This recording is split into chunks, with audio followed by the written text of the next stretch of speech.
Estate planning is something which is extremely big. People confuse estate planning with just making a will. That is not true. Making a will is a portion of estate management. Knowing whom to give what, you have to first know it. Will is just recording the intention. It is just one small document. It is not everything. It is a very, very important and a crucial document, make no mistake, but it is small part of your estate planning. One important part of estate planning is also making a living will. A living will is a valid document in US. In India, there are hints that it might be accepted by the judiciary, but at the highest court, in the Supreme Court, we still do not know what will be the role of a living will. So first of all, it is not very easy to think of what will happen to you if you were in a coma, or if you were struck with cancer and you were not in a position mentally and physically to take a decision on what is to be done with your life, right? So, but you have to go through it, right? Like death and illness and old age, these are part of life. You cannot keep being in denial. And so when you're healthy, maybe you're in your 50s or maybe you're in your 60s, you can always start planning to think about what will happen if you were not well. So there is a documentation called a document rather called living will, which is part of an advanced directive or an advanced health directive on what is to be done with you in such a situation. I mean, it's not just when to pull the plug. It's a question of naming a person who is to be in charge, and naming maybe 2-3 people, because it has to be A or B or C, because A or B may not be available, may be traveling, may not want to take a may not be able to take a decision in your favor, or whatever decision has to be taken because they will themselves not be well. So you may have to have 2-3 options. Somebody 20 years younger, somebody maybe same age as you. Naming that person, all that is very important. So what are all the things that you need to know about making a living will, right? First of all, you need to know that as of now, it is just starting to get accepted in Indian conditions. We still do not know whether it will get started.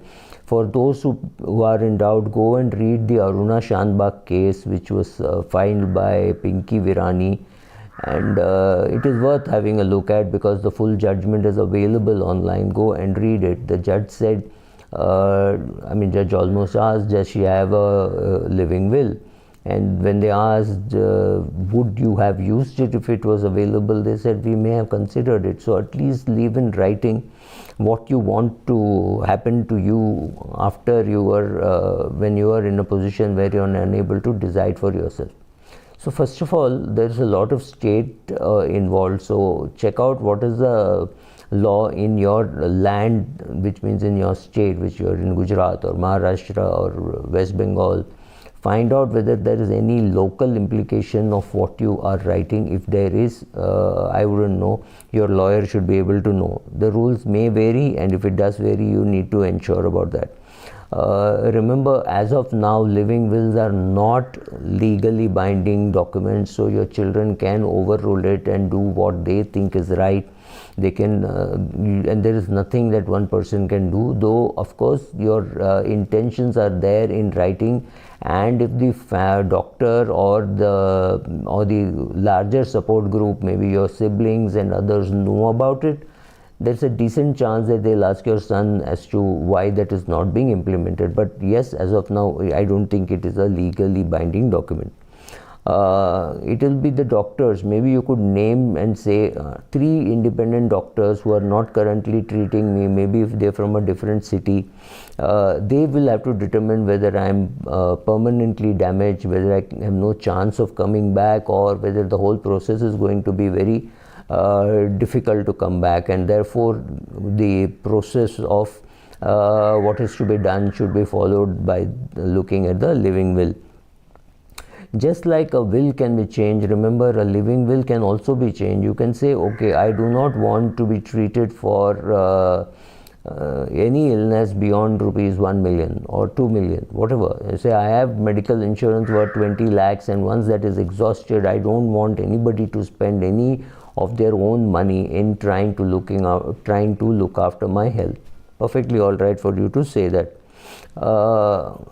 Living will is just part of the advanced directive. Advanced directive is much bigger.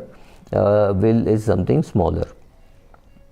The problem is, it's not just that the older people need a will, even the younger people need a living will. What happens if tomorrow there is a motorcycle accident and this 28-year-old goes into a coma? Who is going to take the decision of what is to be done? It may not be his parents, they may not be in a position to take that view. But if he had a written will, and they could perhaps ask the doctors to do whatever is mentioned in the living will. So don't postpone making a living will. Living will is not meant only for the older people. Younger people also perhaps need a living will. A living will is more than just deciding when to stop the treatment that is required. You may decide that if I have cancer, I will not go through chemotherapy, right? Perfectly possible for you to take such a decision. So remember, it is not just about pulling the plug, it is also about saying what are the other alternatives which are available, and asking people to do that. All that you can also appoint a person to look after your health, or a person to decide on your future course of action, and in the US he is called a healthcare agent, and you appoint him or her and say so and so will give instructions on my behalf. That also can be organized. Does giving a power of attorney mean that you need not have a living will? Answer is no. Giving a power of attorney is nice, it is useful, but the power of attorney actually ceases the minute you can't contract, right? Nobody will know about that, about the timing when you didn't know how to contract. So largely a power of attorney, if challenged, may fail in a court of law.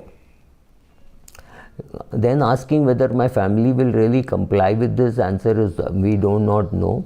But there's a chance that family at least has some knowledge about what you wanted. What they actually do may be different from what you have said, but at least they have a directive that this is what they should do, and after some time it may become legally binding, and the minute they know that there is some such document, it will have to be followed.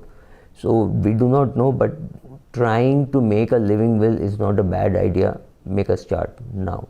Thank you.